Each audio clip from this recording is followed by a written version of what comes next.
Тірі болсам, қазаққа қызмет етпей қоймаймын.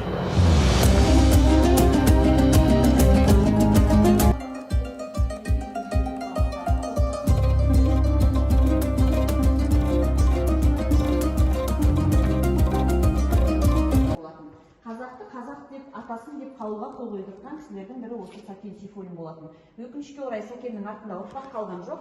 Оның жалғыз ұлы Аян деген ұлы болған болатын. Ол уақытта сондай қиын заманда, Сталиннің заманында бұл кісілердің өздерін ғана ұстап алып кеткен жоқ. Бұл кісілерді ұстап алып кеткеннен кейін күйеулеріміздің халық жау екендігін жасырып қалдыңыздар деп, ол кісілердің әйелдерін де ұстап алып кеткен болатын. Яғни Алжирге апарып қамаған болатын. Акмолинский лагерь журнализмinin родинінде түріктемендеп кеткен болатын.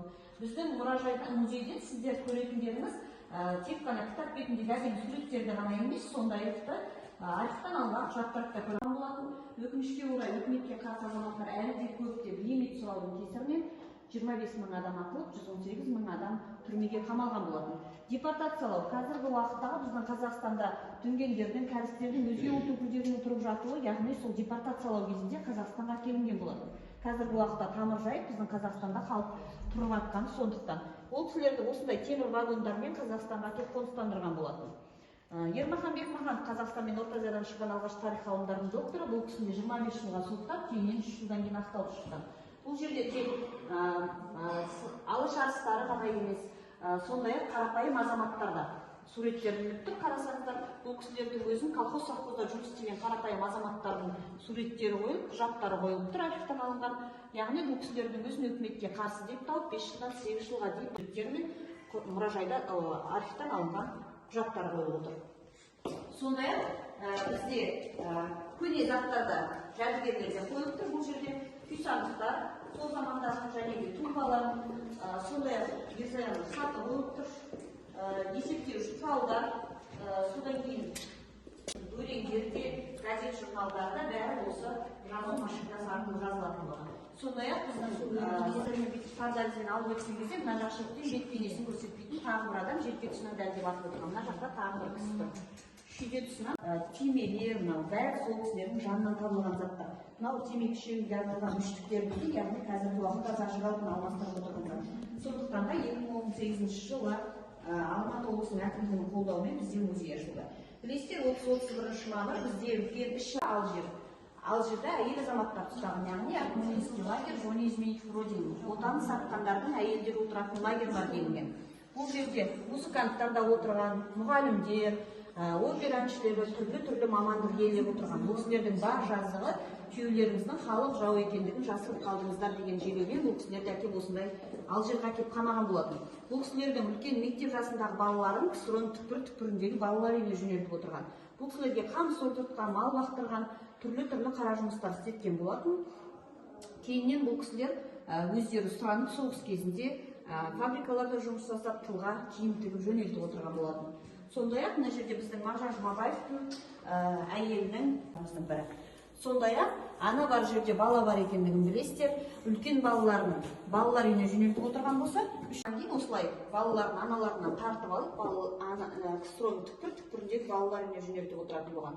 Мынау сол кездегі баламды тартып алмашы деп жалбарып тұрған ананың бейнесін сіздерге көрсетіп отыр. Аяғы ауыр келіншектер де болған, оларға да ешқандай жағдай жасалмаған. Олар да бірдей осы кісілермен бірдей қара жұмыста істейтін болған.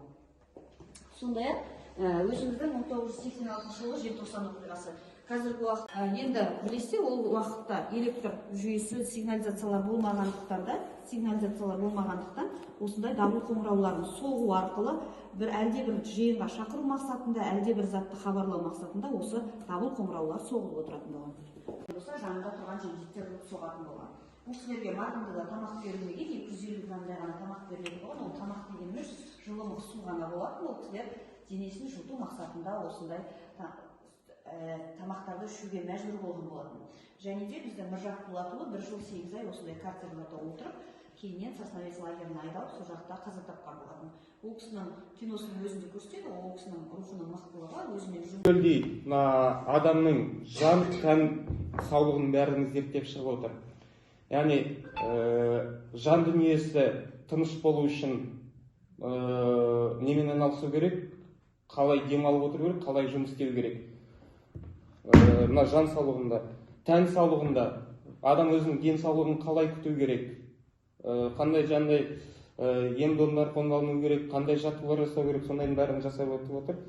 Мына осындай тән салонында бүткіл жан жануарлардың да түгелдей зерттеп жазып шыққан болатын. Осындай еңбектерінен кейін мәлімет дайындап отырсыздар, 3 сағын қарап шықтық. Например, тарихын мен өз басым білмеген, 18 жылы салынған. Сол өте қызық бүгінгі жоспарымыз орындалды деп ойлаймыз. Мына ата-аналардың арқасында біз де көріп алдық көп нәрсені. Ол көріп білетін нәрсе болу керек. Оның бәрін білеміз біз әрине мына.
Заманда не болмаған байтақ даламда, тарихтағы талай боранда мың жанып мың өшкенбіз. Қашан отпен суға түспедік, бақыт үшін бәрін істедік. Бірлігіміз бойға күш беріп, сан сынақты кешкенбіз. Күлтегіміз қаған білгенбіз, құламаған елміз мүлдеміз. Көк аспан мен көк ту астында күн сөнгенше біргеміз. Қыран қазақ бері кіргенбіз, құламаған елміз мүлдеміз. Әлі бізде алар асу көп, бәріміз де біргеміз.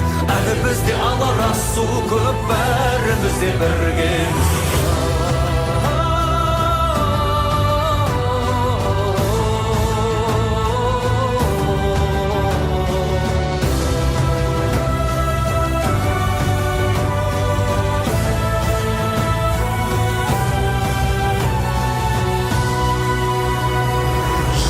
құлдықтан шықтық құлламай, аштықтан да өттік жыламай, бәйтерек боп биік сұламай, майыспадық сынбадық. Сынақ себеп емес кейеуге, тек тазалық болса пейілде, қою қара түннен кейінде таң атады нұрланып. Күздегіміз қаған білгенбіз, құламаған елміз мүлдеміз, көк аспан мен көк ту астында күн сөнгенше біргеміз. Қараң қазақ бері кіргеміз, құламаған елміз мүлдеміз, әлі бізде алар асу көп, бәріміз де біргеміз.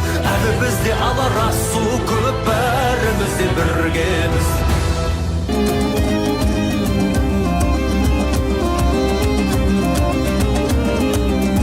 Алаш болғандадыр, алаш атқа қонғандадыр, айдан аппақ толғандадыр, күннен естің жанғандадыр. Алаш болғандадыр, алаш атқа қонғандадыр, азаттық деп қазақтық деп кеткен еді арманда бір. Азаттық деп алқынғанда көк аспанға талпынғанда, жанарыңда жарқылманда, ауылда тыңдағың барда тәңіртекті түркі бабын. Ауыл база тыншымаған болғаяқ деп олтым маман, болғаяқ деп жұртым маман. Алаш айдар бар, ата мекен байтағы бар, тар кезеңде арпалысқан сұстерлердің сойқаны бар. Азаттық деп ақырғандар, қазақтықта шақырғандар, Алтайярға Атыраудан ақ теңізін сапырғандар. Ертеңімде белсенгендер, бостандық деп белсенгендер, көк бөрідей қабасындағы тас болуына теңселгендер. Алаш азат бүгін тудай теуір ғажап күн, арыстардың арманындай қанат азат қазақтығым.